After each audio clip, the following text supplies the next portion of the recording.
Good morning dear students. देखो हमने last lecture में ओजोनोलाइसिस रिएक्शन सीखा था। उससे पहले मैं आपको बता देना चाहता हूँ कि एल्कीन का जो टॉपिक हम अपना चल रहा है, उस एल्कीन के टॉपिक में हमने सबसे पहले उसका बेसिक इंट्रोडक्शन देखा, बेसिक इंफॉर्मेशन देखा। उसके बाद में उसका मेथड्स ऑफ प्रिपरेशन देखा, बनाने की विधियां पढ़ी। उसके बाद में हमने उसकी कुछ केमिकल प्रॉपर्टीज के बारे में चर्चा की। केमिकल प्रॉपर्टीज में 4 रिएक्शंस हमने उसकी पढ़ी है। बोलो कौन कौन सी?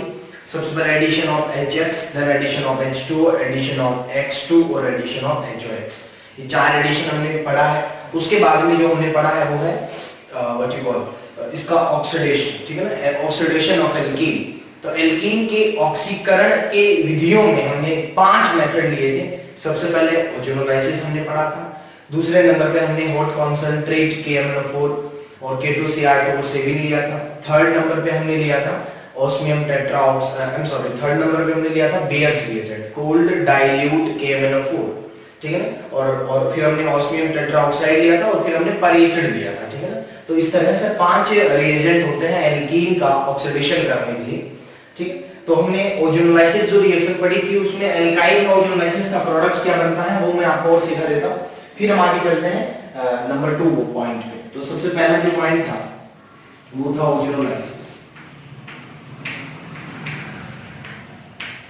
वैसे ओजोनोलाइसिस हमने पढ़ लिया है, लेकिन इसके कुछ पॉइंट्स थे जो बचे रहते थे वो हम कंप्लीट कर रहे थे, ठीक है ना।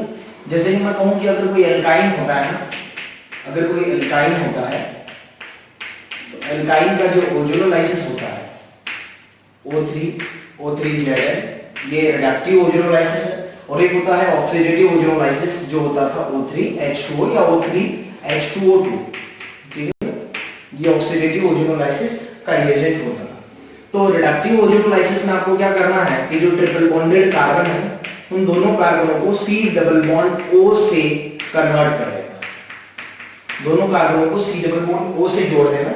और इसमें क्या करना होता है, ऑक्सीडेटिव ओजोनोलाइसिस में ये वाला पाई बॉन्ड तोड़ के, ये वाला पाई बॉन्ड तोड़ के दोनों को COOH में कन्वर्ट कर देते हैं, ठीक है ना। तो यहाँ पे बन जाएगा 2 मोल किसके बन जाएंगे, CH3 और COOH। सीधा ध्यान रखना है कि ट्रिपल बॉन्डेड जो कार्बन होता है ना, जिस कार्बन से ट्रिपल बॉन्ड जुड़े हैं, उस ट्रिपल बॉन्ड को तोड़ के दोनों जो ट्रिपल बॉन्डेड कार्बन है उन दोनों कार्बनों को COOH में कन्वर्ट कर देना, ठीक है ना। तो इस तरह से आप कर सकते हैं। अब हम चलते हैं next point number 2। Point number 2 क्या था साहब? पॉइंट नंबर 2 ये था कि hot concentrate KMnO4, hot concentrate KMnO4, ये जो होता था ना, ये एसिडिक मीडियम में भी हो सकता है और ये बेसिक मीडियम में भी हो सकता है, ठीक है ना। और इसी के साथ में एक रिएजेंट और लिया था हमने K2Cr2O7, और ये जो रिएजेंट होता है ये एसिडिक मीडियम का रिएजेंट होता है। तो ये जो दोनों रिएजेंट है ये किस तरह से एल्कीन पे रिएक्शंस को करते हैं वो हम देखते हैं, ठीक है। तो आप देखें कि जो ओजोनोलाइसिस आपने पढ़ा है, ओजोनोलाइसिस 2 तरह का आपने पढ़ा है, ठीक है ना। एक आपने पढ़ा हॉट कॉन्सेंट्रेट KMnO4, मतलब ओजोनोलाइसिस आपने 2 तरह का पढ़ा है, एक तो ऑक्सीडेटिव ओजोनोलाइसिस और एक रिडक्टिव ओजोनोलाइसिस। तो जो हॉट कॉन्सेंट्रेट KMnO4 है जो एसिडिक मीडियम में है और बेसिक मीडियम में, दोनों में से किसी में भी हो सकता है। और एक K2Cr2O7 है जो एसिडिक मीडियम का रिएजेंट है। ये जो दोनों रिएजेंट है ये बिल्कुल सेम टू सेम काम करते हैं एल्कीन पे। इनकी एल्कीन पे वैसी ही रिएक्शन होती है, वैसा ही मतलब प्रोडक्ट बनता है जो प्रोडक्ट ऑक्सीडेटिव ओजोनोलाइसिस में बनता था। तो इनका जो प्रोडक्ट बनता है आप लिख लें कि इन रिएजेंट्स का प्रोडक्ट ऑक्सीडेटिव ओजोनोलाइसिस का प्रोडक्ट ही बनाना है, ठीक है ना। जैसे कि अगर मैं एक एग्जांपल लेके समझाता हूं, तो अगर हम बात करें CH3 CH double bond CH single bond CH3, अगर इसकी रिएक्शन इन रिएजेंट से करें, चाहे वो hot concentrate KMnO4 hot concentrate KMnO4 या K2Cr2 से भी, उनमें से किसी के साथ भी अगर रिएक्शन करें, K2Cr2 से भी हो, चाहे एसिडिक मीडियम में हो, चाहे वो एसिडिक मीडियम में हो, चाहे बेसिक मीडियम में हो, तो उन केसेस में क्या करते हैं, सेम प्रोडक्ट बनाते हैं जो प्रोडक्ट ऑक्सीडेटिव ओजोनोलाइसिस में बनता था। बिल्कुल वही प्रोडक्ट आपको बनाना है। ऑक्सीडेटिव ओजोनोलाइसिस में क्या होता था सर, ये पाई बॉन्ड डबल बॉन्ड टूटेगा और डबल बॉन्ड टूट के दोनों तरफ एक एक ऑक्सीजन को ऐड कर देते हैं, ये तो डायरेक्टिव ओजोनोलाइसिस का प्रोडक्ट है और दोनों तरफ CHO आ जाएगा। लेकिन इस CHO को किस में कन्वर्ट कर दिया जाता था? इस CHO को COOH में कन्वर्ट कर दिया जाता था। यानी अगर हम बात करें ऑक्सीडेटिव ओजोनोलाइसिस की, तो दो मोल बन जाएंगे किसके? CH3COOH, इसके दो मोल बने। ठीक वैसे ही ये एग्जांपल नंबर 1 था। अब एग्जांपल नंबर 2 देखेंगे।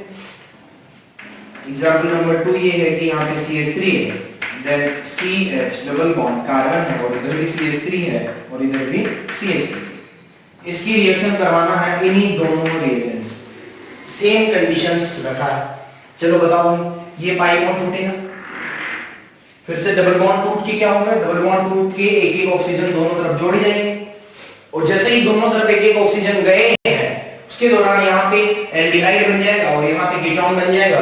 तो कीटोन को तो कीटोन में ही रखते हैं, लेकिन अगर कोई एल्डिहाइडिक ग्रुप बनता है ना, तो एल्डिहाइड को क्या करते हैं? एल्डिहाइड को कार्बोक्सिलिक एसिड में कन्वर्ट कर देते हैं। तो जो इसका प्रोडक्ट बनेगा वो बनेगा CH3 COOH प्लस इसका जो एक प्रोडक्ट आएगा वो आएगा एसीटोन, वो आएगा CH3 C double bond O then CH3, it is acetone. मैंने आपको बताया था पहले भी एसीटोन का, ठीक है ना? एसीटोन जो होता है ना, उसका कॉमन नेम वैसे आपने देखा है कि C डबल बॉन्ड को ब्लॉक कर लो और इधर भी मिथाइल और इधर भी मिथाइल, तो डाई मिथाइल कीटोन इसका नाम हुआ करता था, ठीक है ना? लेकिन अभी जो हम इसका कमर्शियल नेम जो पढ़ते हैं ना, वो पढ़ता है एसीटोन। औद्योगिक जो नाम होता है वो एसीटोन होता है और कॉमन नेम जो है इसका वो डाई मिथाइल कीटोन होता है। और IUPAC जो नेम होता है ना, IUPAC नेम जो होता है एसीटोन का, वो क्या होता है? 2-प्रोपेनॉल, ठीक है ना? 2-प्रोपेनॉल इसका IUPAC नेम होता है, ठीक है? चलो नेक्स्ट हम चलते हैं, एक एग्जांपल और करते हैं और फिर नंबर 3 वाला है। देखो एग्जांपल नंबर 3 देखें। एग्जांपल नंबर 3 ये है कि अगर यहाँ पे इस तरह का कोई रिएजेंट होता साइक्लिक ब्यूटीन टाइप में और यहाँ पे मिथाइल होगा और इसकी रिएक्शन हम करवा रहे होते फॉर कॉन्सेंट्रेट KMnO4 या K2Cr2O3, ये एसिडिक मीडियम में है या बेसिक मीडियम में ले लो ऊपर वाला, लेकिन ये तो एसिडिक मीडियम में ही लिया जाएगा, ठीक है? चलो क्या बनेगा बोलो? क्या इस कार्बन में कोई हाइड्रोजन अवेलेबल है? आप देख के बताओ, क्या इस कार्बन में कोई हाइड्रोजन है? नहीं है। लेकिन इस कार्बन में कोई हाइड्रोजन है? यस। तो हम कहेंगे कि जब यहाँ पे ये डबल बॉन्ड को तोड़ के एक ऑक्सीजन जब ऐड किया जाएगा तो उस केस में यहाँ पे एल्डिहाइड बनेगा और वहां पे कीटोन बनेगा। तो ये बन जाएगा यहाँ पे CHO, लेकिन CHO को किस में चेंज करना पड़ेगा? CHO को COOH में कन्वर्ट करना पड़ेगा, यानी यहाँ पे हो जाएगा COOH। फिर आप देखिए कि CH2 और CH2 आएगा तो 2 बार CH2 आएंगे, CH2 होल 2 टाइम रिपीट होगा CH2। उसके बाद में यहाँ पे C डबल बॉन्ड O आएगा, देन CH3 आएगा, तो यहाँ पे आ जाएगा C double bond O then CH3। इसका ये प्रोडक्ट हो जाएगा, ठीक। नेक्स्ट आप क्वेश्चन नंबर 4 देखें। सवाल नंबर 4 ये है साहब, इस तरह का एक साइक्लोहेक्साडाइकीन है, ठीक है ना, और इसकी रिएक्शन करवाना है under same conditions, what will be your product. आप चेक करें भाई, इसमें भी क्या होगा? ये बॉन्ड टूटेगा, एक एक ऑक्सीजन जुड़ेगा, ये बॉन्ड टूटेगा, एक एक ऑक्सीजन जुड़ेगा, तो यहाँ पे क्या बनेगा? CHO CH2 CHO बन गया और यहाँ पे CHO CH2 CHO बन गया। तो इस तरह से CHO CH2 CHO प्रोडक्ट होगा। लेकिन आपको तो पता है कि ये CHO किसमें कन्वर्ट हो जाएगा?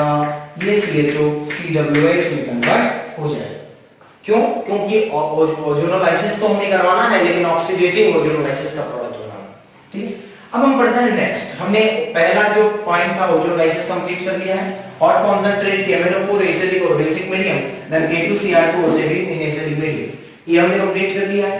ध्यान रखना, अच्छा ये तो हमने कुछ ना पढ़ा, ठीक है, हमने एक पॉइंट लेके इसको खत्म कर दिया है क्या, कि इसका प्रोडक्ट भी वही होता है जो ऑक्सीडेटिव ओजोनोलाइसिस का होता है, तो बिल्कुल सेम प्रोडक्ट वही जो ओजोनोलाइसिस में हमने पढ़ा। लेकिन अभी हम जो पढ़ने जा रहे हैं ना, तीसरा पॉइंट जो रहेगा, तीसरा पॉइंट क्या है? Cold dilute alkaline KMnO4, cold dilute alkaline KMnO4। इस रिएजेंट का एक नाम भी हमने लिखा है, इस रिएजेंट को बोलते हैं बेयर्स रिएजेंट।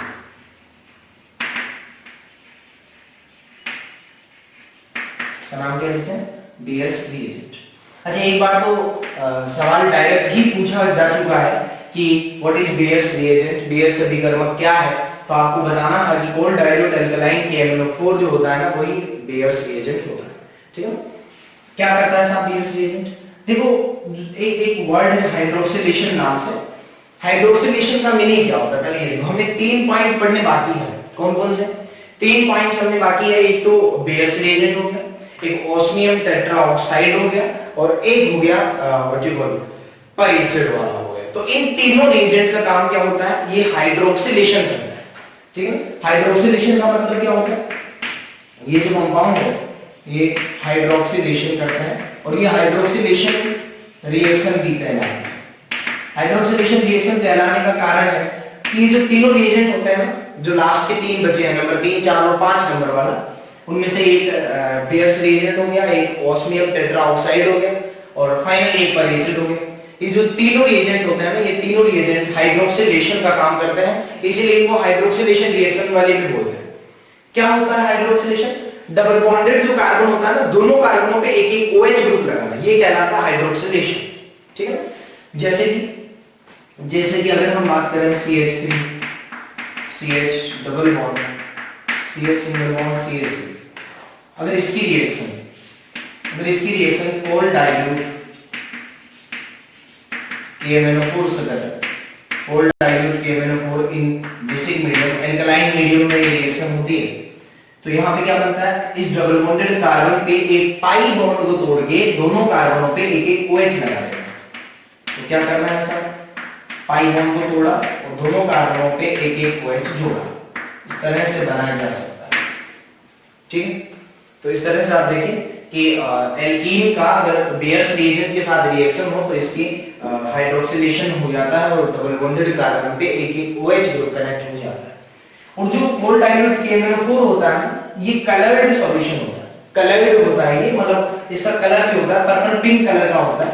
ठीक है, और पर्पल पिंक कलर जो होता है वो इस Mn की वजह से होता है, आपको तो पढ़ा आपने तो पिंक कलर का होने की वजह से ये एल्कीन का एक टेस्ट भी है। कैसे कि एक ये बेयर्स रिएजेंट का सॉल्यूशन है, और बेयर रिएजेंट का जो सॉल्यूशन है वो पिंक कलर का, पर्पल पिंक कलर का होता है, पर्पल पिंक कलर का है सर। अब उसमें आपने एल्कीन को ऐड कर दिया, और आपको ये टेस्ट करना है कि आपको कोई अननोन कंपाउंड दिया गया और आपको ये पहचानना है कि क्या ये एल्कीन है या नहीं है। तो जब इस तरह का कोई रिएजेंट हो जिसमें आपको ये पहचानना हो कि एल्कीन है या नहीं है, तो उस केस में उसको बेयर्स रिएजेंट में ऐड कर देते हैं। और जैसे ही बेयर्स रिएजेंट में ऐड किया तो आपने देखा कि जो पहले पर्पल पिंक कलर का था वो अब कलरलेस हो गया, मतलब रंगहीन हो गया।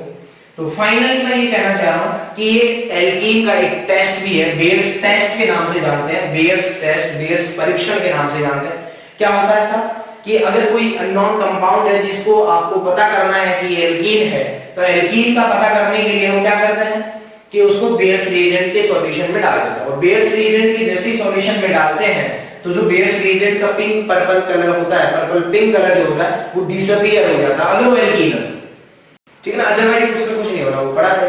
ठीक है, तो मैं कहना चाह रहा हूं कि ये एल्कीन का एक टेस्ट भी है, क्योंकि वो पर्पल पिंक कलर डिसअपीयर हो गया, गायब हो गया, कलरलेस हो गया। ठीक है, तो उससे ही पता चलता है कि वो स्टार्टिंग मटेरियल एल्कीन रहा होगा। ठीक है, और इसमें एक पॉइंट और ध्यान रखना कि ये एल्कीन का टेस्ट भी है। पहला पॉइंट, टेस्ट फॉर एल्कीन, पता तो चल गया ना कैसे ये एल्कीन का टेस्ट, मतलब एल्कीन की पहचान कैसे की जाती है इस टेस्ट से। दूसरा, इसमें जो हाइड्रोक्सिलेशन होता है ना, ये सिन एडिशन होता है। What is syn addition?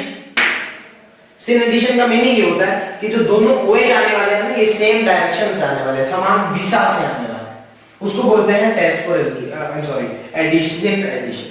ठीक है, तो सिन एडिशन का मतलब समझ गए होंगे। अब हम कुछ एग्जांपल्स लेते हैं। एग्जांपल ले उससे पहले हम एक बार अगला पॉइंट पढ़ते हैं, फिर साथ में तीनों की एग्जांपल करते हैं। नंबर 4 था ओस्मियम टेट्राऑक्साइड। ओस्मियम टेट्राऑक्साइड ये क्या काम करता है ऐसा? तो जो ओस्मियम टेट्राऑक्साइड है वो भी सेम काम करता है, एल्कीन पे हाइड्रोक्सिलेशन था, आल्सो हाइड्रोक्सिलेशन।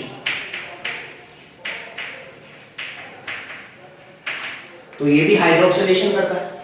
हाइड्रोक्सिलेशन का मतलब क्या होता है वो मैं आपको बता चुका हूं कि डबल बॉन्ड कार्बन पे पाई बॉन्ड को तोड़ के दोनों डबल बॉन्डेड कार्बन पे एक एक OH ग्रुप लगा दिया जाए तो इसको हाइड्रोक्सिलेशन रिएजेंट बोलते हैं।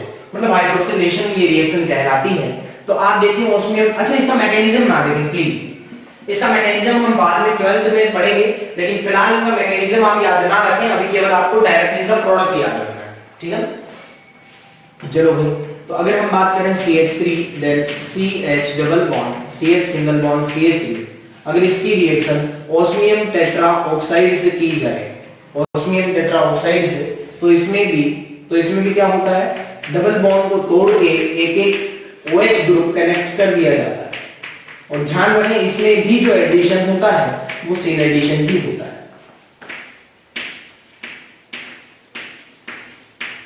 बस आपको इतना याद रखना है, केवल इतना कि बेयर्स रिएजेंट और ओस्मियम टेट्राऑक्साइड और ऊपर एसिड जो हम पढ़ने जा रहे हैं, ये तीनों का काम क्या होता है? तीनों का काम होता है हाइड्रोक्सिलेशन। एल्कीन की इन तीनों में से किसी के साथ भी रिएक्शन हो तो आप सीधा डबल बॉन्ड के पाई बॉन्ड को तोड़ के एक एक OH ग्रुप वहां कनेक्ट कर दे, बस इतना काम। और हो सके तो ये भी याद रखें फिलहाल कि बेयर्स रिएजेंट में सिन एडिशन होता है, मतलब दोनों OH सेम डायरेक्शन से आते हैं, और ओस्मियम टेट्राऑक्साइड में भी सिन एडिशन होता है, दोनों OH सेम डायरेक्शन से आते हैं, ठीक है। अब नंबर 5 है पर एसिड। पर एसिड क्या होता है साहब? पर एसिड नाम से ही पता चल रहा है कि इसमें परोक्सी बॉन्ड जैसा कुछ रहा होगा। तो पर एसिड इस तरह के एसिड होते हैं जिनमें परोक्सी लिंकेज भी अवेलेबल होता है। कैसे? मैं एक दो एग्जांपल लेता हूं, पहले पर एसिड की कुछ एग्जांपल बताता हूं, फिर इसकी रिएक्शन को देखते हैं। जिसमें कहूं कि एक होता है HCO3H, ये पर एसिड है जिसका नाम होता है परफॉर्मिक एसिड। इसकी स्ट्रक्चर कुछ इस तरह से है, HC double bond O then OOH, ठीक है। इस तरह से इसकी स्ट्रक्चर होती है, और इसका जो नाम होता है, इसका नाम होता है परफॉर्मिक एसिड। परफॉर्मिक एसिड के नाम से इसको जानते हैं। जैसा कि आपको पता है कि ये फॉर्मिक एसिड से बना, क्यों? इसमें एक कार्बन रहा होगा, तो एक कार्बन का जो एसिड होता है इसमें एक ऑक्सीजन ही तो बीच में इंसर्ट हुआ है ताकि परोक्सी बॉन्ड बने। इसका भी मैकेनिज्म में कभी डिटेल में बात करेंगे, लेकिन तुमको इतना अभी नहीं जाना इस लेवल में। तो आपको क्या करना है, जो परफॉर्मिक एसिड क्या है, ये फॉर्मिक एसिड का डेरिवेटिव होता है, इसलिए इसको परफॉर्मिक एसिड बोला जाता है। अच्छा, बुक्स में या लिटरेचर में इसको केवल PFA के नाम से भी जाना है, हालांकि उतना पॉपुलर नहीं है। और दूसरा एग्जांपल है जैसे HC, जिसमें कहूं CH3 और CO3H, इसकी स्ट्रक्चर होती है कुछ इस तरह की, CH3 C double bond O then OOH। और ये एसिडिक एसिड का डेरिवेटिव होता है, ये एसिडिक एसिड से बना है, तो इसका जो नाम होता है वो होता है पर एसिटिक एसिड। पर एसिटिक एसिड ये इसका नाम है, और इसको शॉर्ट फॉर्म में क्या बोला जाता है? PAA, पर एसिटिक एसिड। क्यों बोला जाता है ऐसा? क्योंकि ये एसिटिक एसिड का डेरिवेटिव होता है। एक एग्जांपल और लेते हैं, आपने नाम सुना होगा कि बेंजोइक एसिड का नाम सुना हो, तो ये जो होता है ना, इसकी स्ट्रक्चर होती है कुछ इस तरह की, आप देखें, ये होता है C double bond O then OOH, इसका नाम होता है per benzoic acid, per benzoic acid, ठीक है। और लास्ट एग्जांपल, और इसको शॉर्ट फॉर्म में क्या बोलते हैं सर? PBA। ये जरूर एग्जाम में आ सकता है, मतलब लिटरेचर में लिखा होता है इस तरह के, आप बुक्स में देखोगे तो ये मिल जाएगा। और सबसे ज्यादा जो पॉपुलर इसमें पर एसिड होता है वो ये होता है CO3H देन यहां पे क्लोरो ग्रुप लगा, और इसका नाम होता है मेटाक्लोरो पर बेंजोइक एसिड। मेटाक्लोरो पर बेंजोइक एसिड, और इसको शॉर्ट फॉर्म में बोलते हैं MCPBA। देखो, जो मैं जब कोई मेरे से ये सजेशन मांगता है कि सर मैं ऑर्गेनिक की कोई बुक सजेस्ट करो, तो कौन सी बुक मेरे को लेना चाहिए, तो मैं जब सजेस्ट करता हूं तो मैं अक्सर जेई वाले बच्चों को कहता हूं जो आईआईटी में जाने वाले हैं कि आप MS चौहान की बुक खरीदें, ठीक है ना। तो क्योंकि वो अच्छी बुक है, उसमें बढ़िया कॉन्सेप्ट छुपे हैं, हालांकि उसमें 20% प्रॉब्लम ऐसी है जो आपके काम का नहीं है, मतलब अदर मटेरियल है, लेकिन 80% प्रॉब्लम ऐसी है जो अच्छी प्रॉब्लम्स है उसमें, ठीक है। तो उस बुक में जब मैंने देखा कि ये वाला जो सवाल है ना एमसीक्यू दिए मेटा क्लोरो पर बेंजोइक एसिड, तो इसके लगभग 6-7 सवाल उसमें दे रखे एडवांस वाला जो एडिशन है उसमें, ठीक है। हालांकि वो मेडिकल के लिए भी है, तो अगर कोई बच्चे सजेस्ट करे तो मेडिकल के लिए भी ला सकते हैं, लेकिन यहाँ पे मेडिकल के लिए जब ला रहे हो तो मेडिकल एडिशन ही लाना, पता चले आप आईआईटी का एडिशन उठा रहे पंगा हो जाएगा, ठीक है ना। चलो अब इसकी रिएक्शन क्या है, रिएक्शन ये है कि ये भी किसी एल्कीन पे हाइड्रोक्सिलेशन का काम ही करता है, जो परेसिड है ये भी हाइड्रोक्सिलेशन करता है,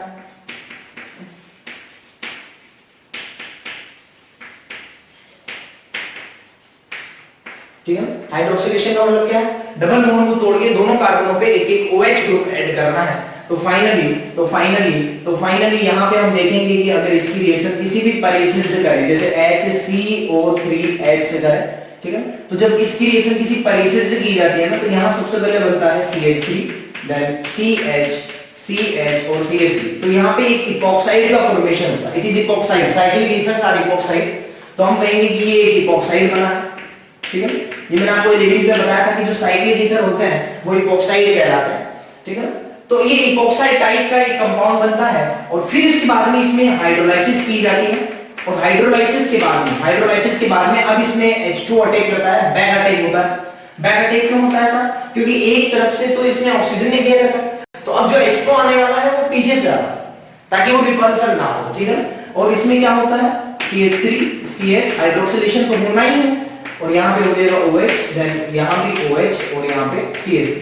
बस इसमें इतना याद रखिए कि इसमें एंटी एडिशन होता है, इट इज एंटी एडिशन, ठीक है। और इसमें एल्कीन की रिएक्शन जब परेसिड से की जाती है तो पहले इपॉक्साइड बनता है, मतलब डबल बॉन्ड के पाई बॉन्ड को तोड़ के एक ऑक्सीजन को साइक्लिक ईथर की फॉर्म में बनाना है। उसके बाद में हाइड्रोलाइसिस के दौरान इसमें मतलब विक डाइओल का फॉर्मेशन होता है, ठीक है। अब हम लेते हैं, अभी तक जो हमने पढ़ा है वो क्या क्या पढ़ लिया सब। ऑक्सीडेशन की मैं बात कर रहा हूं, ऑक्सीडेशन में आपने सबसे पहले क्या पढ़ा, एक बार रिवीजन कर लो जल्दी से, फिर नेक्स्ट स्लाइड की तरफ चलते हैं। ऑक्सीडेशन में आपने सबसे पहले जो पढ़ा है वो है ओजोनोलाइसिस। ओजोनोलाइसिस आपने दो तरह से पढ़ा, एक रिडक्टिव ओजोनोलाइसिस और दूसरा ऑक्सीडेटिव ओजोनोलाइसिस, ठीक है। और रिडक्टिव ओजोनोलाइसिस और ऑक्सीडेटिव ओजोनोलाइसिस के रिएजेंट आपको याद रखना है। रिडक्टिव ओजोनोलाइसिस का रिएजेंट क्या होता है, O3 के साथ में Zn दिया होगा या O3 के साथ में डाइइथाइल सल्फाइड दिया होगा। और ऑक्सीडेटिव ओजोनोलाइसिस का रिएजेंट क्या होता है, O3 के साथ में H2 दिया होगा या O3 के साथ में H2 को दिया होगा। रिडक्टिव ओजोनोलाइसिस का प्रोडक्ट बनाना बहुत ही आसान है, कैसे, डबल बॉन्ड को तोड़ के दोनों कार्बनों को एक ऑक्सीजन प्रोवाइड करवा देना, तो अगर एल्डिहाइड बने या कीटोन बने, जो बने सो बना देंगे, ठीक है। लेकिन अगर कहीं फॉर्मेल्डिहाइड बनना है तो उसको भी हम बनाएंगे, लेकिन ऑक्सीडेटिव ओजोनोलाइसिस में क्या किया जाता है कि जो एल्डिहाइड ग्रुप बना है रिडक्टिव ओजोनोलाइसिस में, उसको हम किस में कन्वर्ट कर देते हैं, कार्बोक्सिलिक एसिड। कीटोन को हम कीटोन नहीं रखते, बट एल्डिहाइड को हम कार्बोक्सिलिक एसिड में कन्वर्ट कर देते हैं। और अगर एक कार्बन का कहीं प्रोडक्ट मिल रहा हो तो उसको CO2 प्लस H2 की फॉर्म में लेते हैं, कार्बोनिक एसिड उसमें बनता है, ठीक है। और नंबर 2 पे आपने क्या पढ़ा, नंबर 2 पे आपने पढ़ा कि hot concentrate KMnO4, hot concentrate KMnO4 ये एसिडिक मीडियम में भी हो सकता है और ये बेसिक मीडियम में भी हो सकता है। और इसी के साथ में एक रिएजेंट और पढ़ लिया था आपने, K2Cr2O7 इन एसिडिक मीडियम। ये दोनों रिएजेंट ठीक सेम तरह का प्रोडक्ट बनाते हैं, मैकेनिज्म इनका अलग है लेकिन प्रोडक्ट इनका सेम होता है। मैकेनिज्म पे अभी हम बात नहीं कर रहे हैं इनकी, ठीक है। तो इनका सेम प्रोडक्ट बनाना है जो एल्कीन पे ऑक्सीडेटिव ओजोनोलाइसिस का प्रोडक्ट होता है।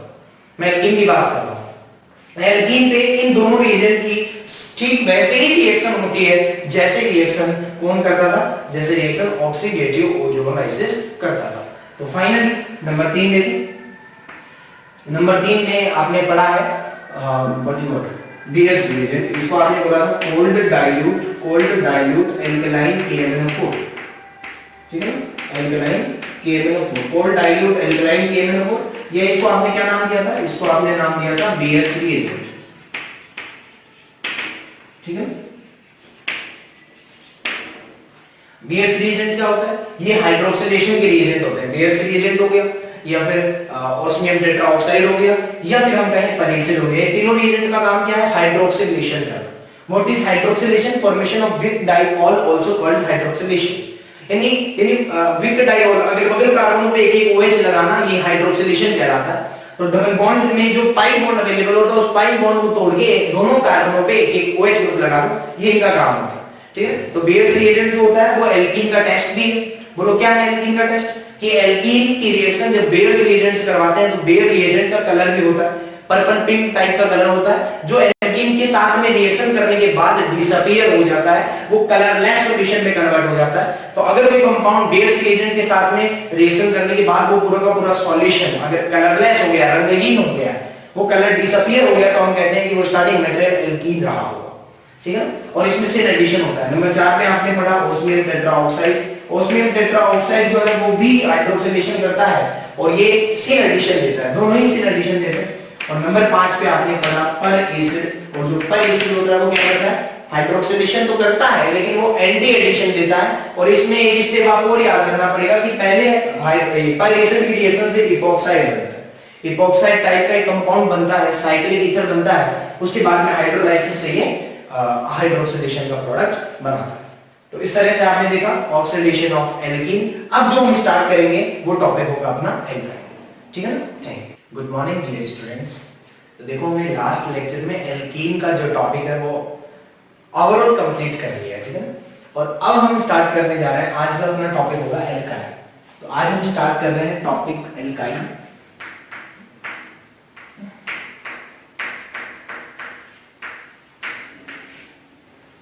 ठीक है ना? तो टॉपिक अपना एल्काइन।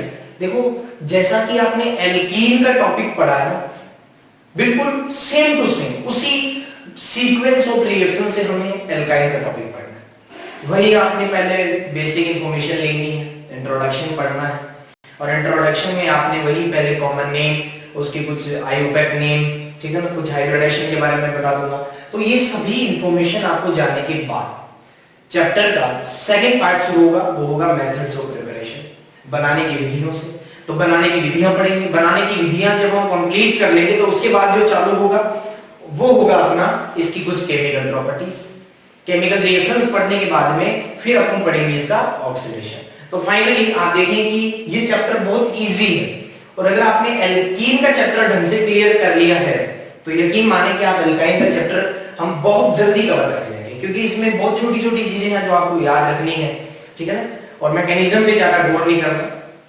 ठीक है, तो अभी जरा देखें कि एल्काइन का जो टॉपिक है वो हम स्टार्ट करते हैं। उसमें सबसे पहले इसका बेसिक इंट्रोडक्शन देते हैं।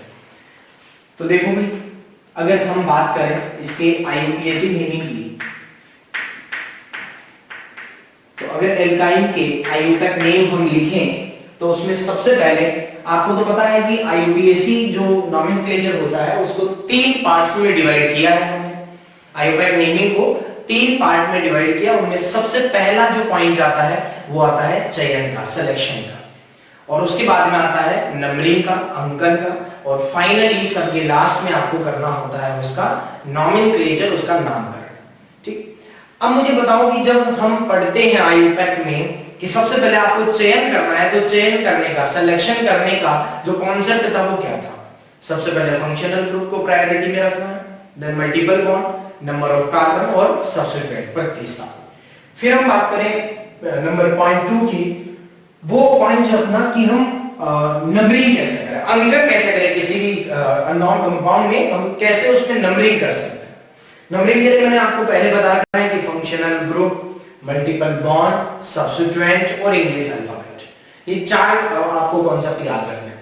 उसके बाद में आता है कि सर नेमिंग कैसे करें, नामकरण कैसे किया जाए। तो नामकरण करने के लिए वहीं फिर से मैं बात बताऊं, सबसे पहले 2 डिग्री प्रीफिक्स, फिर 1 डिग्री प्रीफिक्स, फिर रूट वर्ड, फिर 1 degree suffix, then 2 degree suffix. अभी 2 डिग्री प्रीफिक्स जो सबसे पहले लिखा जाता है उसमें हम क्या लिखते हैं? 2 डिग्री प्रीफिक्स में हम लिखते हैं सब्स्टिट्यूएंट प्रतिस्थापी। 1 डिग्री प्रीफिक्स में हम लिखते हैं कि अगर यौगिक चक्रीय है, अगर कंपाउंड साइक्लिक है, तो उसको हम नेमिंग में 1 डिग्री प्रीफिक्स की जगह हम क्या लगा देते हैं? साइक्लो लगा देते हैं, अदरवाइज नहीं लगाते। रूट वर्ड में नंबर ऑफ कार्बन लिखते हैं, मैथ एज प्रॉप जो भी चलना है। ठीक, उसके बाद में जो हम 1 डिग्री सफिक्स लगाते हैं उसमें हम क्या लिखते हैं, उसमें हम इन आइन, तो ट्रिपल बॉन्ड की केस में आइन आ जाएगा, ठीक है। और लास्ट में फंक्शनल ग्रुप अगर उसमें कोई अवेलेबल है तो हम उसमें वो भी लगाएंगे 2 डिग्री सफिक्स की केस में, ठीक है। तो अभी हम स्टार्ट करने जा रहे हैं।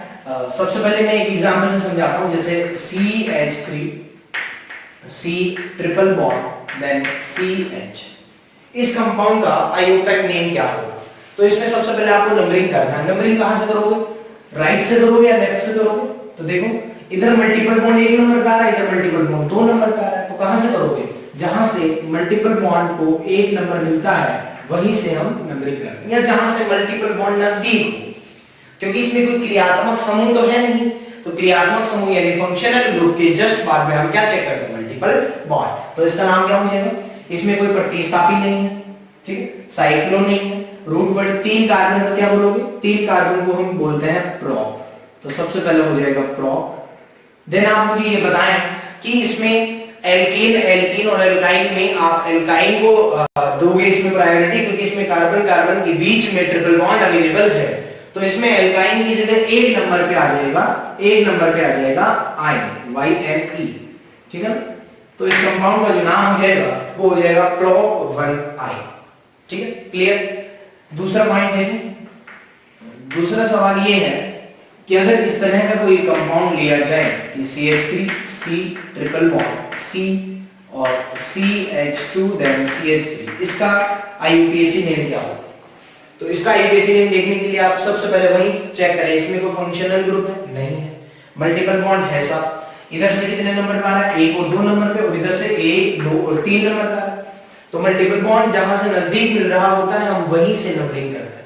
तो हम कहेंगे कि इधर से नंबरिंग करो, क्योंकि यहाँ पे मल्टीपल बॉन्ड नंबर 2 पे आ रहा है, जो कि इधर नंबर 3 पे आ रहा है, और ये हो जाएगा 3 देन 4 और फाइनली 5, इट इज 4, ठीक है।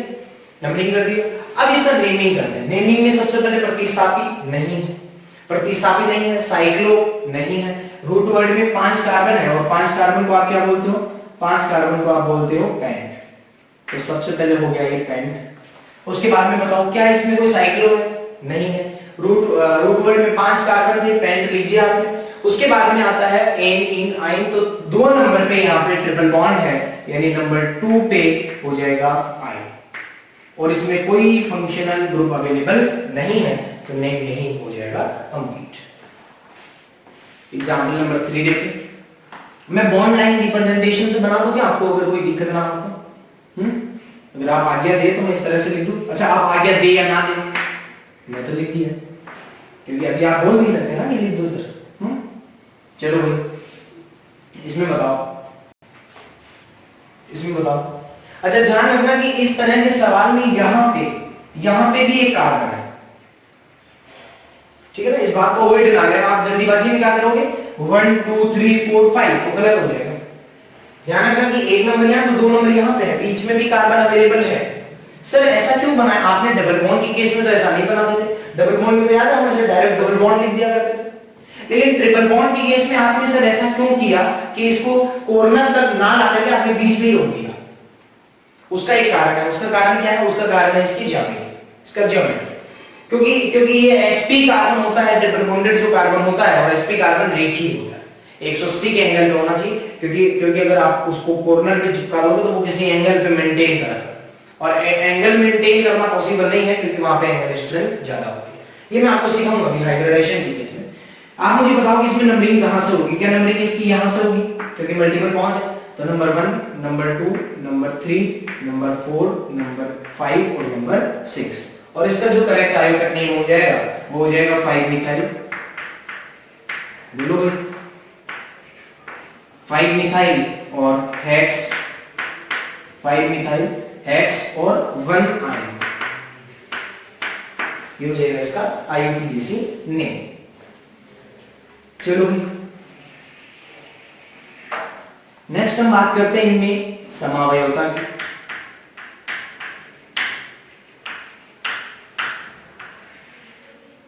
तो समावयवता कैसे देखते हैं भाई एल्काइन की केस, ठीक है। तो देखो जो सबसे पहले हम देखते हैं स्थिति समावयवता।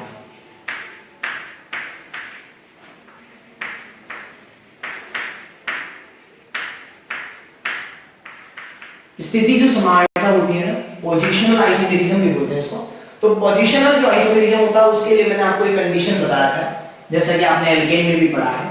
वो क्या था साहब कि जो मुख्य श्रृंखला होती है, पेरेंट चेन होती है, यानी रूट चेन होती है, जनक श्रृंखला होती है या प्रतिस्थापी की श्रृंखला होती है, या तो जनक श्रृंखला या तो जनक श्रृंखला में, या फिर जो प्रतिस्थापी की श्रृंखला होती है, या फिर जो प्रतिस्थापी की श्रृंखला है उसमें साइज का डिफरेंस होना चाहिए। उसमें साइज जो होती है वो डिफर होनी चाहिए, ठीक है।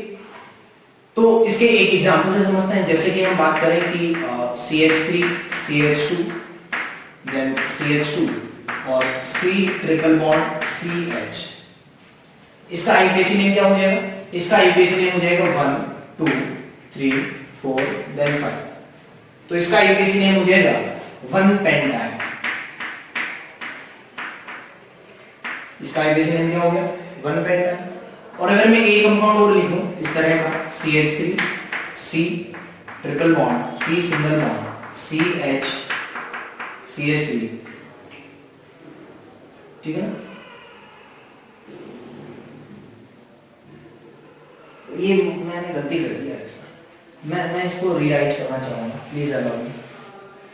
मैं इस कंपाउंड को अगर इस तरह से लिखूं कि CH triple bond C single bond CH3 और CH देन CH3, इस कंपाउंड का जो आईयूपीएसी नेम होगा, बोलो भाई क्या होगा? तो इसमें ट्रिपल बॉन्ड से एक नंबर कर दो, तो एक नंबर, दो नंबर, तीन नंबर और चार। तो इसका जो आईयूपीएसी नेम हो जाएगा वो हो जाएगा 3 मिथाइल, पहले प्रतिस्थापी को लिखना पड़ेगा, 3 मिथाइल और 1 ब्यूटाइल। क्या इन दोनों कंपाउंड का जो रिलेशन है, क्या वो पोजीशनल आइसोमेरिज्म का, क्या वो जो रिलेशन है वो चेन आइसोमेरिज्म का होगा? Are the chain isomer? Yes और नो? तो आप देखें कि इसमें पेरेंट चेन जो है वो 5 कार्बन की है, जबकि इसमें पेरेंट चेन केवल 4 ही कार्बन की है। और पेरेंट चेन की साइज में यदि डिफरेंस हो गया, जनक श्रृंखला की साइज में यदि डिफरेंस हो गया, तो हम कहेंगे कि ये दोनों चेन आइसोमर होगा। शायद मैंने गलती से उसको पहले पोजीशनल आइसोमेरिज्म बोल दिया था, शायद मुझे ऐसा लग रहा है, ठीक है। तो उसको आप ठीक कर लें, उसको स्थिति समानता को चेन आइसोमेरिज्म बोलता है, मुझे माफ करें, चेन आइसोमेरिज्म।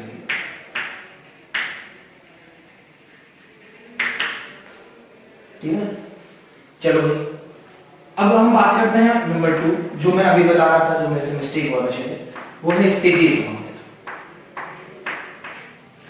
तो जो स्थिति समानता होता है उसको बोलते हैं पोजीशन आइसोमेरिज्म।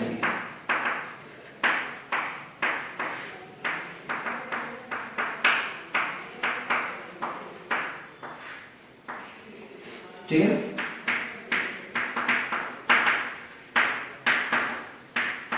इसको पीआई के नाम से डायरेक्ट भी आप लिख सकते हो। इसकी कंडीशन क्या होती थी? इसकी कंडीशन ये है कि मॉलिक्यूलर जो फॉर्मूला होता है वो तो कॉमन होना ही चाहिए, लेकिन उसके साथ में जो प्रतिस्थापी है, कोई भी प्रतिस्थापी हो सकता है, प्रतिस्थापी है या डबल बॉन्ड है या ट्रिपल बॉन्ड है, इनकी पोजीशन में अगर डिफरेंस है, इनकी पोजीशन अगर डिफर है, पोजीशन में अगर डिफरेंस होता है, तो हम कहते हैं कि ये पोजीशनल आइसोमेरिज्म के एग्जांपल होते हैं। जैसे हम एग्जांपल की अगर बात करें तो हम कहेंगे कि CH3 then CH3 then C triple bond और CH3, और इसका नाम होता है 1 2 3 4, इसका नाम होता है 2 ब्यूटाइल। ठीक है ना, इट इज 2 ब्यूटाइल। एक कंपाउंड और लिख लो, CH triple bond C single bond CH2 then CH3, इसका जो नाम होता है वो होता है 1 ब्यूटाइल। तो आप देखें कि इन दोनों में मल्टीपल बॉन्ड जो है यानी ट्रिपल बॉन्ड जो है उसकी साइज में आई एम सॉरी उसका जो पोजीशन है उसमें डिफरेंस है। कैसे? ये नंबर 2 पे है और ये नंबर 1 पे है। अच्छा, जो पोजीशन आइसोमेरिज्म होता है उनमें उनके नाम में भी ऐसा ही डिफरेंस मिलेगा, नंबरिंग का डिफरेंस मिलेगा, 1 का 2 हो गया, 3 का 2 हो गया, ठीक है ना। लेकिन जो चेन आइसोमेरिज्म की एग्जांपल होता है उनमें रूट वर्ड ही बदल जाता है पूरा, जैसे पेंटाइन से ब्यूटाइन हो गया, इस तरह से, ठीक है। तो इन दोनों में पोजीशनल आइसोमेरिज्म का रिलेशन होगा क्योंकि इसमें ट्रिपल बॉन्ड का पोजीशन जो है वो डिफरेंस किया है। ट्रिपल बॉन्ड का जो पोजीशन है वो डिफर है। नंबर 1 वाले एग्जांपल में नंबर 2 पे ट्रिपल बॉन्ड था, जबकि नंबर 2 वाले एग्जांपल में नंबर 1 पे ट्रिपल बॉन्ड है। तो अगर ट्रिपल बॉन्ड का पोजीशन मूव कर रहा है तो हम कहेंगे कि ये पोजीशन आइसोमेरिज्म कहलाता है, ठीक है ना। चलो अब अगर हम बात करें नंबर 3 अगर हम बात करें तो हम एक एग्जांपल में आपको लेना चाहूंगा। एग्जांपल ये है कि अगर मान लो इस तरह का कोई होगा CH3 C triple bond C single bond और यहां पे होगा CH3 और CH2 CH3, ठीक है ना। इस तरह का कोई एग्जांपल होगा और एक उदाहरण होता, इसमें कितने इसका नेम लिखो 1 2 3 4 5 देन 6, ठीक है ना। इसका नाम लगेगा 4 मिथाइल 2 हेक्साइन, ठीक है, 4 मिथाइल 2 हेक्साइन इसका। अब हम बात करते हैं नंबर 2 आइसोमेरिज्म के केस में, वो है स्थिति समवाय। तो जो स्थिति समवायता होती है उसको हम क्या बोलते हैं? Position isomerism.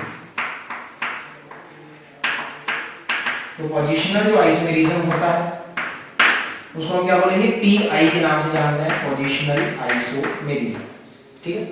इसके लिए क्या होता है कि या तो कोई प्रतिस्थापी या तो कोई सब्स्टिट्यूएंट, ठीक है, या तो कोई प्रतिस्थापी या फिर कोई डबल बॉन्ड या फिर कोई ट्रिपल बॉन्ड, इवन कोई फंक्शनल, ठीक है। इनका अगर पोजीशन में डिफरेंस होता है,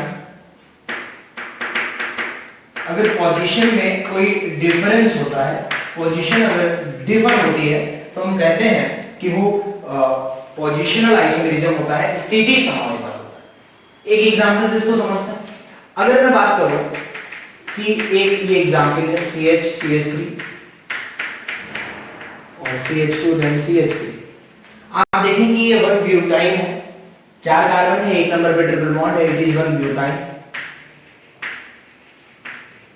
और अगर मैं इसी के साथ में एक एग्जांपल इस तरह का लूं CH3 C triple bond C single bond then CH3, तो इसका नाम हो जाएगा 2 ब्यूटाइन, क्योंकि इसमें 2 नंबर पे multiple bond means triple bond available है, इट इज 2 ब्यूटाइन।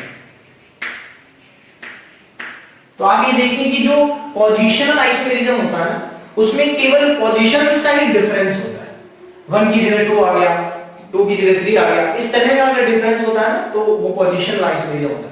लेकिन आपने देखा कि चेन आइसोमेरिज्म में पूरा पैरेंट चेन ही बदल जाया करता था। कैसे? इसमें पेंटाइन था तो इसमें ब्यूटाइन हो गया, ठीक है। तो इस तरह का वहां चेंजेस होता है, लेकिन पोजीशनल आइसोमेरिज्म में केवल नंबरिंग मात्र का ही डिफरेंस होता है। तो हम कहेंगे कि यहाँ पे ट्रिपल बॉन्ड जो है नंबर 2 पे था, यहाँ पे नंबर 2 पे था और यहाँ पे नंबर 1 पे आ गया था, इसलिए हम कहेंगे कि इन दोनों में पोजीशनल आइसोमेरिज्म का रिलेशन हो, ठीक है। चलो इसके कुछ 1-2 एग्जांपल हम संकरण के लिए देख लेते हैं। इसका जो हाइब्रिडेशन होता है एल्काइन का, आपको तो पता है कि जैसे अगर मान लो कोई इस तरह का कंपाउंड है C ट्रिपल बॉन्ड CH, इस कार्बन का हाइब्रिडेशन क्या होता है? बोलो, इस कार्बन का हाइब्रिडेशन होता है sp3, यानी इस पे 3 हाइड्रोजन है, 1 बॉन्ड इधर है।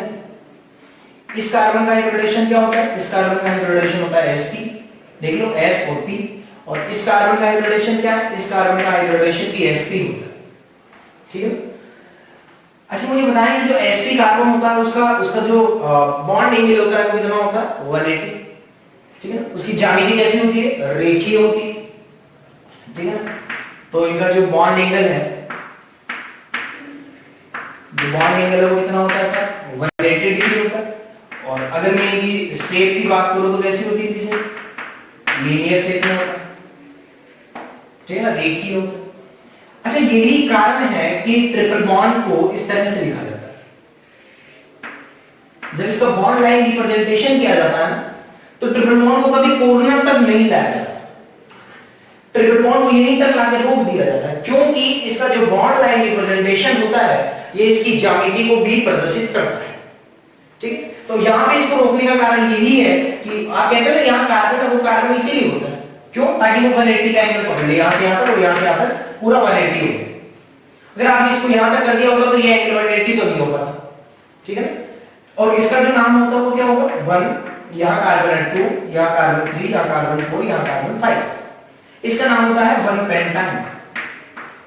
मेरा मकसद आईपीएसी नेम बताना नहीं था, मेरा मकसद ये बताना था कि ट्रिपल बॉन्ड को इसका कोर्नर तक क्यों नहीं लाते, ट्रिपल बॉन्ड को यहीं तक क्यों रोकते हैं। ठीक है, उसका कारण है कि ये ज्यामिति भी प्रदर्शित करता है, ज्योमेट्री भी शो करेगा, तो फाइनली अगर ये यहां तक आ गया तो ये एसपी हो जाएगा, 180 पॉसिबल नहीं है। ठीक है, तो हम कहते हैं कि इसको इस तरह से व्यवस्था में रखो कि ये 180 का एंगल पकड़ ले, तो ज्यामिति में कोई प्रॉब्लम ना हो। ठीक है, चलो भाई, तो अब हम नेक्स्ट पॉइंट स्टार्ट करते हैं, मेथड्स ऑफ प्रिपरेशन। तो नेक्स्ट पॉइंट है मेथड्स ऑफ प्रिपरेशन।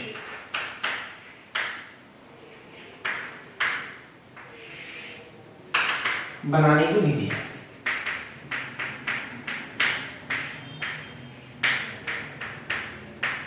तो एल्काइन को जो बनाने की विधियां हैं वो कौन कौन सी? अब इधर देखो, तो इसको मैं ऐसे कर दूं क्या? इसको मैं ए बोल देता हूं, point A, it is point B, and इसमें जो हेडिंग बना वो क्या है? वो देखिए। तो एल्काइन को कैसे कैसे बनाया जा सकता है, उसमें सबसे पहले हम बात करें अगर वुड्स रिएक्शन। क्या वुड्स रिएक्शन आपने पढ़ा है? देखो, वुड्स रिएक्शन से आप एल्काइन प्राप्त कर सकते हैं। कैसे? अगर मान लो कि यहाँ पे इस तरह का कोई है CH2, ठीक है, और यहाँ पे मैं इस तरह का बनाता हूँ CH डबल बॉन्ड CH, यहाँ पे भी Cl है और यहाँ पे भी Cl है, और इसकी रिएक्शन आपने करवाया है सोडियम के साथ में और ड्राई ईथर के साथ। क्या प्रोडक्ट बनेगा आप जरा बताएं। देखो, वुड्स रिएक्शन में क्या करते थे साहब? Cl को उड़ा के वहां पे फ्री रेडिकल बनाते थे, और उस फ्री रेडिकल की जो रिएक्शंस होती थी वो हम करवाते थे। लेकिन जैसे ही यहाँ पे Cl उड़ेगा दो फ्री रेडिकल आएंगे, और ये दोनों ही फ्री रेडिकल आपस में कॉम्बिनेशन रिएक्शन कर लेंगे, और कॉम्बिनेशन रिएक्शन के दौरान ये बन जाएगा CH ट्रिपल बॉन्ड CH। इसको हम बोलते हैं इथाइन। ये एल्काइन का पहला मेंबर है, ठीक है ना, क्योंकि एक कार्बन का एल्काइन तो पॉसिबल नहीं है। तो एल्काइन की सीरीज में फर्स्ट मेंबर होता है इथाइन, और इसका जो कॉमन नेम होता है वो होता है एसिटिलीन। एथाइन को ही बोलते हैं एसिटिलीन, ठीक है। नंबर 2 रिएक्शन देखिए। नंबर 2 रिएक्शन अगर मैं बात करूं कि आपने पढ़ा है कि जो कोल्बे इलेक्ट्रोलाइसिस होता है, कोल्बेज इलेक्ट्रोलाइसिस, याद है आपको? कोल्बे इलेक्ट्रोलाइसिस रिएक्शन में क्या होता था साहब? सेम सिचुएशन बना दो, CH यहां भी COH कर दो और यहां भी COH कर दो। तो पहले तो इसकी रिएक्शन किससे करवाते हैं? NaOH या KOH, ताकि ये सोडियम या पोटेशियम सॉल्ट बना ले। उसके बाद करवाते हैं इसका इलेक्ट्रोलाइसिस, और जब इलेक्ट्रोलाइसिस करवाते हैं तो सेम फिनोमेना आपको करना होता है, सेम फंडा अपनाना होता है कि COOK या COONA को उड़ा के फ्री रेडिकल बनाते हैं, और फ्री रेडिकल का कॉम्बिनेशन करके ट्रिपल बॉन्ड बन जाएगा, ठीक है। नंबर तीसरा मेथड देखिए। क्या आपने सोडा लाइम का नाम सुना है? सोडा लाइम क्या होता है साहब? NaOH प्लस CaO, इसको हम बोलते हैं सोडा लाइम, और इस रिएक्शन को डी कार्बोक्सिलेशन भी बोलते हैं, रिमूवल ऑफ CO। अगर यहाँ पे इस तरह का कोई कार्बोक्सिलिक एसिड लिया जाए,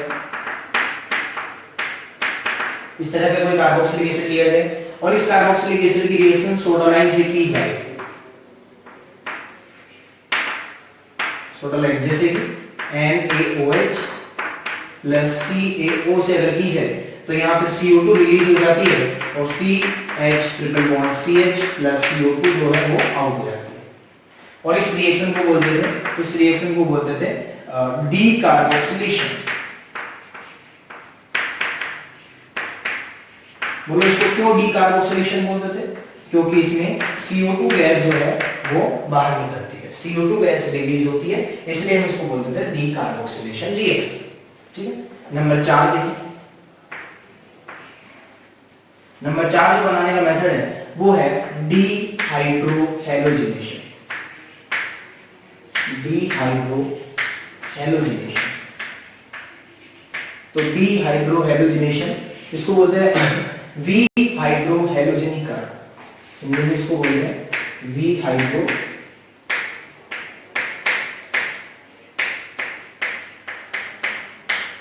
हैलोजनीकरण,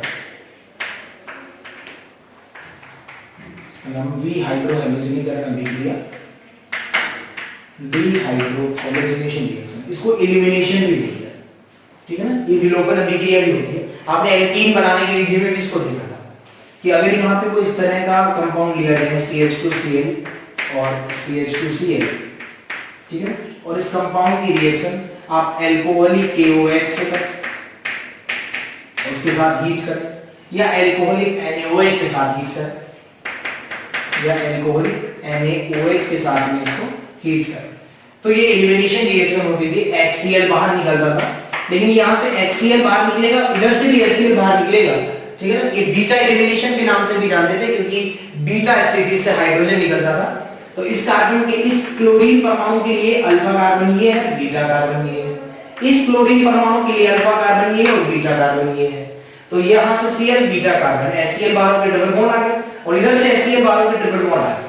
ठीक है ना, तो इस तरह से यहाँ पे, अच्छा यहाँ पे NaNH2 के साथ में अगर हीट की जाए, NaNH2 के साथ में भी अगर हीट करें तो भी ये रिएक्शन बड़ी आसानी से हो जाती है। हालांकि एल्कोहलिक KOH से ज्यादा बेस्ट होता है NaNH2 के साथ हीट। ठीक है, वो हम डिटेल में 12th का सिलेबस में है, अपना डिटेल से पढ़ना है। तो यहाँ पे 2 HCl बाहर हो जाएगा और यहाँ पे बन जाएगा CH ट्रिपल बॉन्ड CH+2S। इसको एलिमिनेशन रिएक्शन के नाम से भी जानते थे। ठीक है, इसको एलिमिनेशन भी बोलते थे, या इसको केवल बीटा एलिमिनेशन के नाम से भी जानते थे,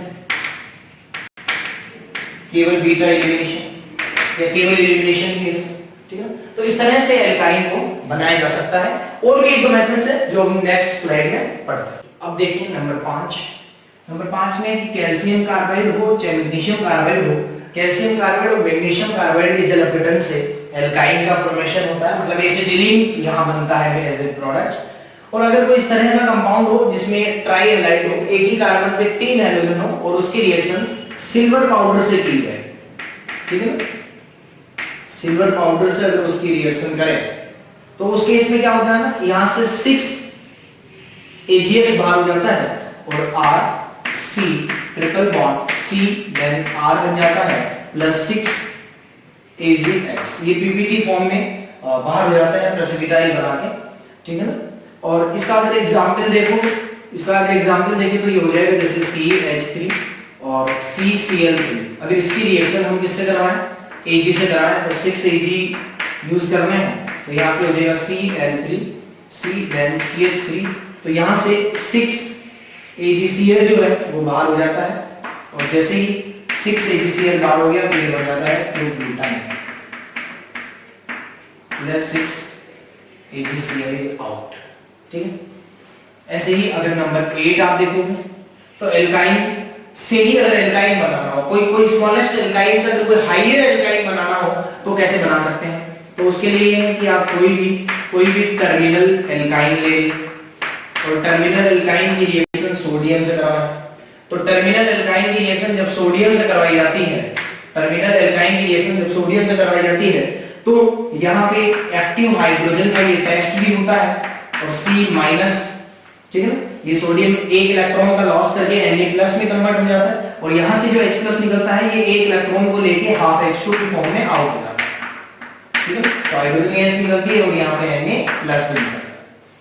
ठीक है, ये हाइड्रोजन टेस्ट भी एक्टिव हाइड्रोजन का टेस्ट होता है, ये सोडियम मेटल टेस्ट। ठीक है, कि अगर कोई टर्मिनल एल्काइल ली जाए और उसको अगर सोडियम का टुकड़ा अगर उसमें डाल दिया जाए तो अगर कोई गैस निकलती सी दिखाई पड़े तो समझ जाता है कि वो सोडियम का टुकड़ा ही रहा होगा। ये सोडियम मेटल टेस्ट भी कहलाता है, एक्टिव हाइड्रोजन टेस्ट होता है ये, ठीक है ना। और अगर हम इस वाले जो कंपाउंड है सोडियम के साथ में जो एल्काइल सोडियम बना है, अगर इसकी रिएक्शन, एल्काइल नहीं बोलेंगे इसको, एल्केनाइल बोलेंगे, तो एल्काइल सोडियम जो बना है इसकी रिएक्शन अगर किसी RH से की जाए, जनरली अपन डिग्री होना चाहिए, ठीक है। तो ये नेगेटिव क्या करता है, इस कार्बन को अटैक करता है और फाइनली ये इधर से लीव करता है। जैसा कि आपने SN1 SN2 पढ़ लिया होगा, तो यहाँ पे बन जाता है CH3 C triple bond C single bond और ये R प्लस NH जो है वो बाहर होगा। तो इस तरह से स्मॉलेस्ट एल्काइन से लार्जेस्ट एल्काइन बनाना भी पॉसिबल है, वो इस सीक्वेंस ऑफ मेथड से बना सकते हो। शर्त ये है कि ये जो एल्काइन होता है ये टर्मिनल एल्काइन होना चाहिए। नॉन टर्मिनल के केस में कोई एक्टिव हाइड्रोजन वहां नहीं मिलेगा तो वो रिएक्शन सोडियम के साथ में नहीं करेगा, ठीक है। देखो ये कुछ मेथड्स ऑफ प्रिपरेशन है। अब हम स्टार्ट कर रहे हैं केमिकल प्रॉपर्टीज। ये नंबर तीसरा पॉइंट आ गया भाई, नंबर सी। नंबर ए क्या था, नंबर ए था इसका IUPAC नेम और कॉमन नेम कुछ हमने देखे। उसके बाद में जो नंबर बी पॉइंट है वो था मेथड्स ऑफ प्रिपरेशन, बनाने की विधियां। अब जो नंबर सी पॉइंट है ये है केमिकल प्रॉपर्टीज। एल्काइन की केमिकल जो प्रॉपर्टीज है ये देखते हैं, इसके कुछ केमिकल रिएक्शंस है वो हमें पढ़ना है। देखो सबसे पहले मैं आपको ये क्लियर कर दूं, जो एल्कीन की केमिकल रिएक्शंस है, जो एल्कीन की केमिकल प्रॉपर्टीज है, ठीक वैसी की वैसी केमिकल रिएक्शंस एल्काइन की भी है। शर्त ये है कि जो रिएक्शन एल्कीन पे एक बार हो रही थी वही रिएक्शन एल्काइन पे 2 बार हो रही होगी, क्योंकि एल्कीन में A पाई बॉन्ड जबकि एल्काइन में 2 पाई बॉन्ड, ठीक है। तो जो रिएक्शन एल्कीन की है वही रिएक्शन एल्काइन की। शर्त ये कि जो एल्कीन पे एक बार चल रही थी, जो रिएक्शन एक बार हो रही थी वही रिएक्शन एल्काइन के केस में 2 बार होगा, वही रिएक्शन एल्काइन पे 2 बार एडिशन करेगा, ठीक है ना। तो हम बात करें हम क्या क्या पढ़ने वाले, एक बार मैं लिस्ट बना देता हूं, फिर एक एक करके टिक करते जाएंगे और पॉइंट पढ़ते जाएंगे। सबसे पहले जो हम पढ़ेंगे नंबर 1 वो होगा एडिशन ऑफ HX, ठीक है, एडिशन ऑफ HX। फिर नंबर 2 जो होगा वो हम पढ़ेंगे एडिशन ऑफ H2। नंबर 2 भी जो हमें पढ़ना है वो addition of H2। Addition of H2 में हमें 3 पॉइंट पढ़ना है, बोलो। नंबर 1 कौन सा होगा, acid catalysed hydration, acid catalysed hydration. Number 2 कौन सा होगा, ऑक्सीमर्क्यूरेशन,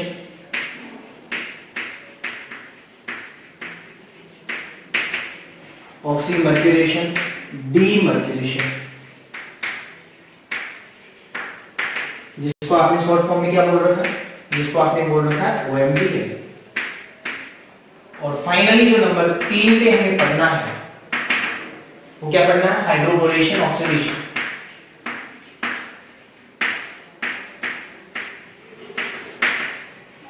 हाइड्रोबोरेशन ऑक्सीडेशन, इसको आपने क्या बोला था, HB,